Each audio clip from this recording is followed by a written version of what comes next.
Bek Timnas Indonesia, Sandy Walsh, buka-bukaan terkait sifat asli pemain skuad Garuda.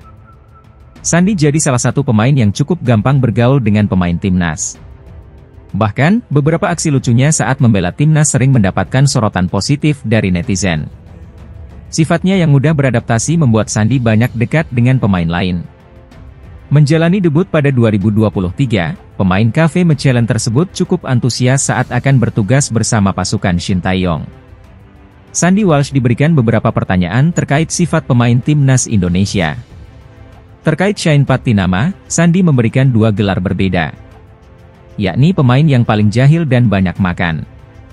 Sementara itu, Asnawi Mangkualam adalah pemain yang galak dan Jordi Amat adalah pemain paling memiliki jiwa pemimpin.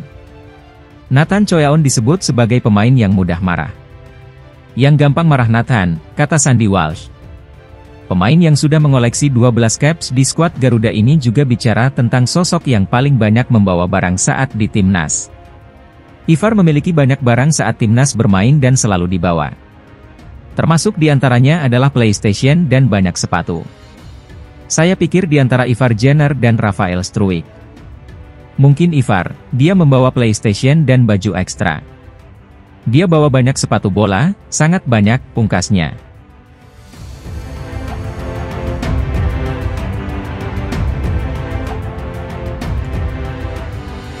Pelatih Timnas Indonesia, Shin Tae-yong, diminta secepatnya pulang ke Indonesia. Hal itu diungkapkan Sekretaris Jenderal, Sekjen, PSSI, Yunus Nusi. Yunus Nusi mengatakan, PSSI sudah memberi batas waktu kepada Shin Tae-yong untuk pulang ke tanah air. Ia diminta segera pulang demi mempersiapkan Timnas Indonesia yang segera bersaing di babak ketiga kualifikasi Piala Dunia 2026 Zona Asia pada September 2024. Kita minta secepatnya untuk persiapan laga yang tanggal 5 September, Timnas Indonesia melawan Arab Saudi, dan tanggal 10 September, Timnas Indonesia melawan Australia, kata Yunus Nusi di Jakarta. Mantan exco PSSI ini mengatakan, kemungkinan Shin Tae-yong kembali ke Indonesia pada pertengahan Juli 2024. Namun, ia tidak bisa memberikan tanggal pasti kedatangan pelatih itu untuk saat ini.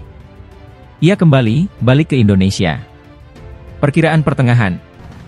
Ia pertengahan, kan lagi istirahat, kata Yunus Nusi. Yunus Nusi berharap Shin Tae-yong dapat memantau para pemain saat Piala Presiden 2024 mulai bergulir pada 20 Juli 2024.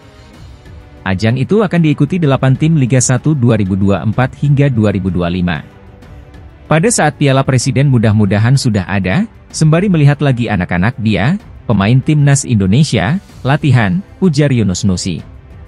Menurut asisten pelatih Timnas Indonesia Nova Arianto, Shin Tae-yong balik ke Indonesia pada 21 Juli 2024. Setibanya di tanah air, pelatih asal Korea Selatan itu akan memberikan roadmap kepada PSSI jelang mengarungi babak ketiga kualifikasi Piala Dunia 2026 Zona Asia.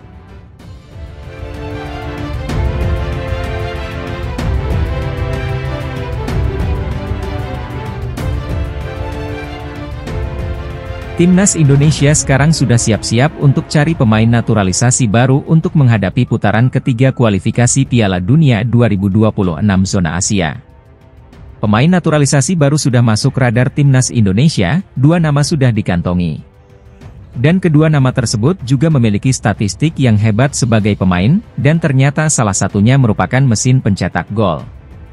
Sudah tentu, jika Timnas Indonesia ingin menambah jumlah amunisi pemain tambahan lagi, karena mengingat putaran ketiga kualifikasi Piala Dunia, Indonesia di bawah asuhan Shin Tae-yong akan menghadapi lawan yang kuat.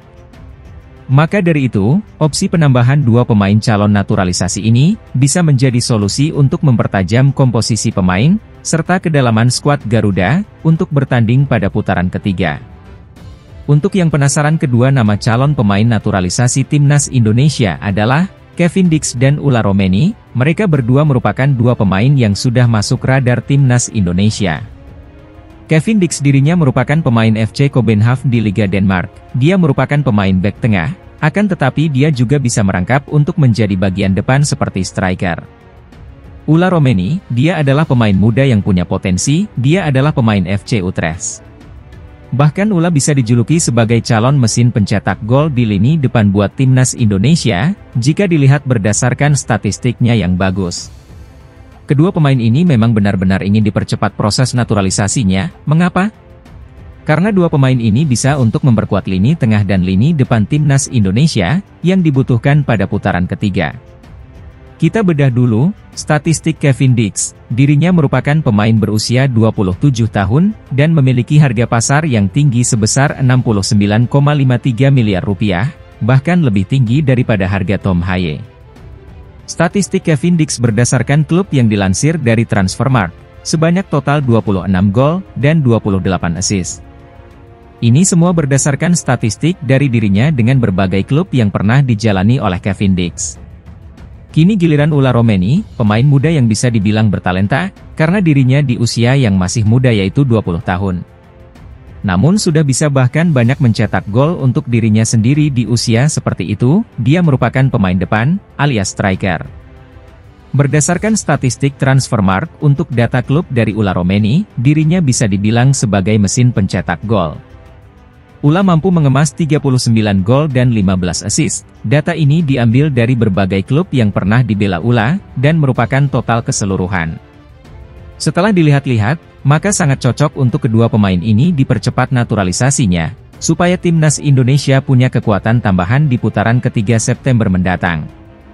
Apalagi mengingat timnas Indonesia akan menghadapi lawan-lawan yang sulit dan memberatkan di grup C, sebut saja seperti Jepang, Australia, Arab Saudi, Bahrain, dan Cina.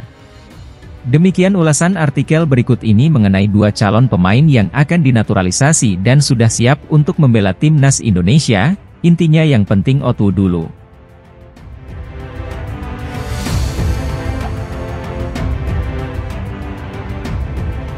Kiper FC Dallas, Martin Paes diprediksi belum bisa tampil untuk memperkuat timnas Indonesia di putaran ketiga kualifikasi Piala Dunia 2026 zona Asia. Kepastian kabar itu diutarakan oleh pengamat sepak bola tanah air, Roni Pangemanan alias Bung Ropan. Omongan Bung Ropan itu dikabarkan valid karena mendapatkan informasi A1 dari Ketua Umum PSSI, Erick Thohir. Seperti yang diketahui, penampilan apik Martin Paes di ajang Major League Soccer, MLS, bersama FC Dallas menjadi sorotan pecinta sepak bola Indonesia. Terlebih Martin Paes masuk MLS All-Star 2024. Alhasil, banyak supporter timnas Indonesia yang mengharapkan Paes agar bisa membela skuad Garuda. Apalagi timnas Indonesia sukses menembus putaran ketiga kualifikasi Piala Dunia 2026.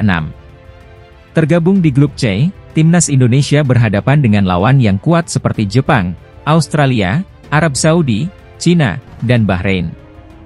Tak ayal, timnas Indonesia membutuhkan jasa Martin Paes sebagai tembok pertahanan yang kokoh. Namun, untuk memperkuat timnas Indonesia, masih ada satu proses yang harus dilewati Paes. Proses yang dimaksud adalah menjalani sidang di Pengadilan Arbitrase Olahraga, CAS.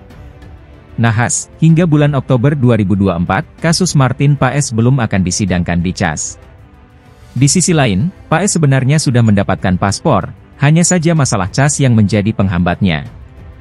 Menanggapi hal itu, Bung Ropan angkat bicara soal kasus Martin Paes. Di persidangan CAS bulan Juli, Agustus, apalagi itu tidak ada, ucap Bung Ropan.